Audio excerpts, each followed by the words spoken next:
Student, this video is about function returning object.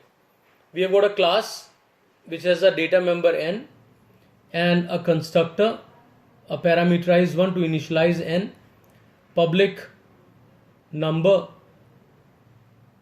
and here you can see the argument v that initializes the n.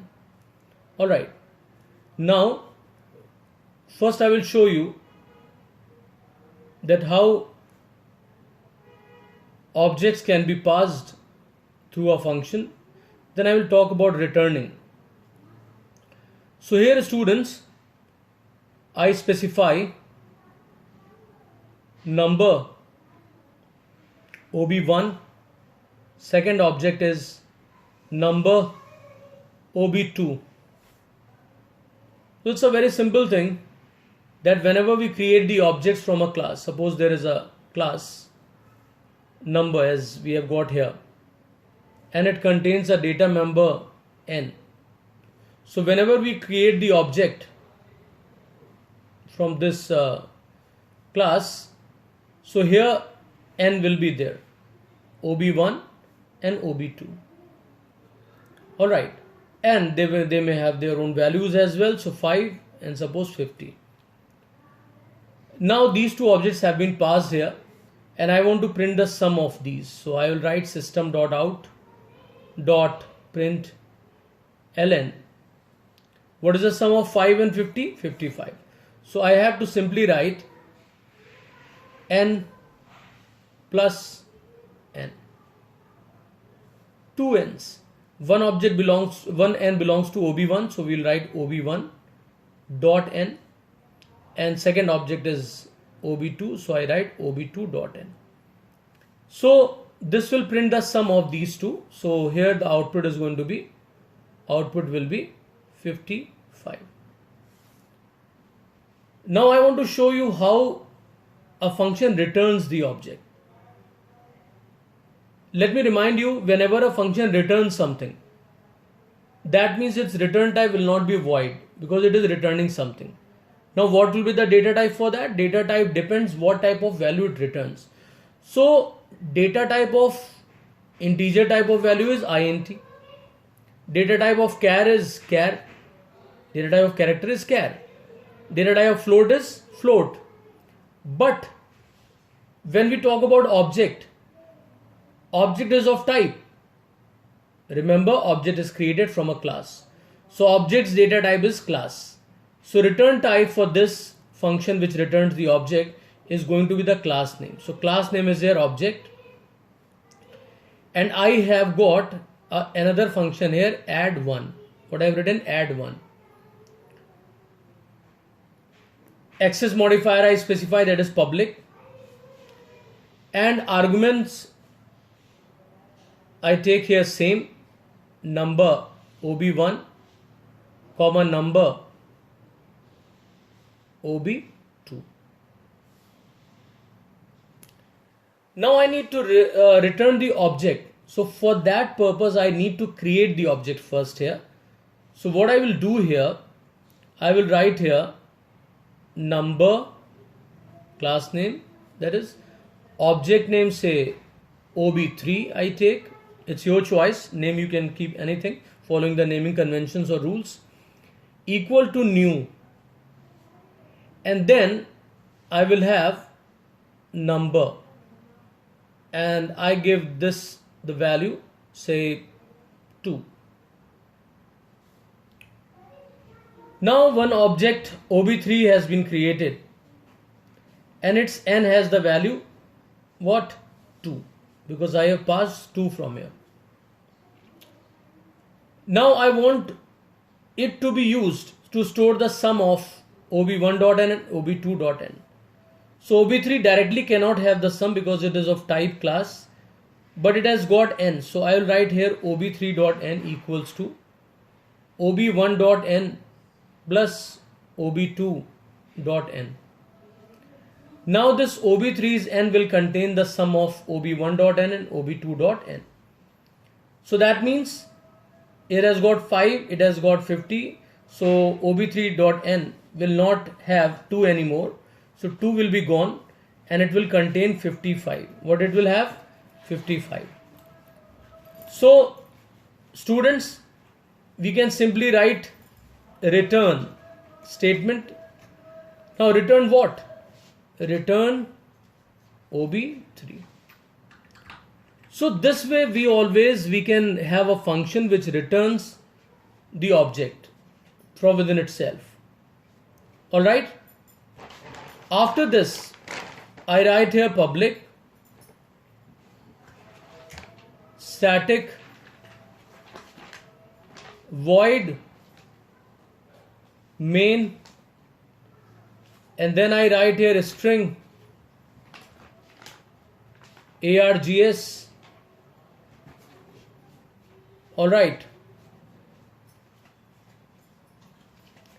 and I write here number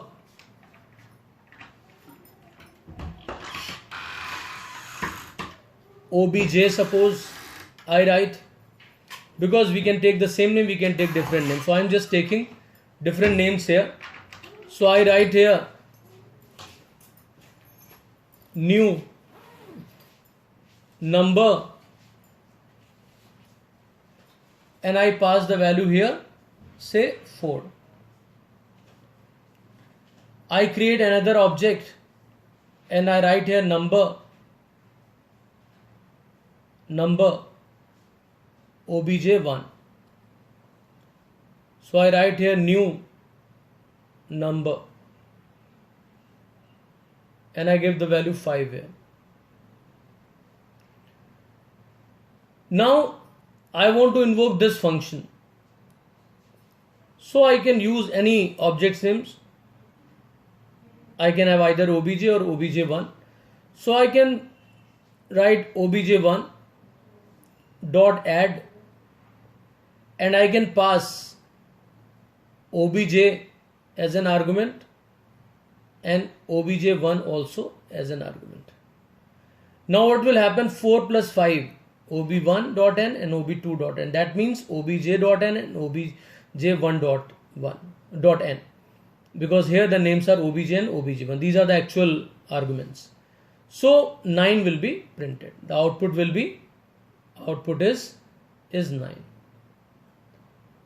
After that, students, we use this one which returns the object. Okay. So just for the sake of clarity, I can take third object obj2. Now no need to create any allocate memory or something. Directly we can write after the declaration of the object. We can write obj1 dot. Now this becomes the current object because obj1 is calling the add1 function. So I write here add1. When I call this function add1, okay, so I can pass obj comma obj1. So just like this function also has got two arguments, ob1 and ob2, which is right now obj and obj1.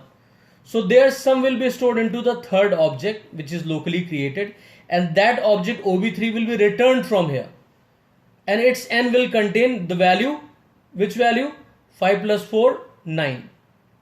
So that object's reference will be with the obj2. Alright, will be with the obj2. Now students, if you want to check whether it contains the result or not, means obj2's n contains the result or not, so you can always write a display function. Alright, so display function I am specifying here, void disp. Its job is to display will be there, and I write here system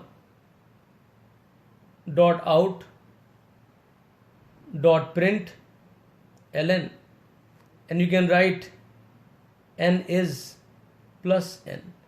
It will display the value of n, and we close it here. So students, what we need to do now, just write obj1.disp, then semicolon, then you write obj.disp, semicolon, and finally we print. What do we print? We print obj2.disp. So on screen you will find, what you will find? First obj1.display, so obj1's value is 5. Then obj value, that means 4 will be printed, and after that the sum which is stored within the n of obj2 will be displayed. That means 9 will be displayed. Alright, so this way main function is over, and finally we close the class. So you can have this function among these functions anywhere in the sequence. So I hope everybody has understood how to pass object, not just one object, more than one object, plus a function is having the object as its argument, and function returning also the objects. So please practice it again.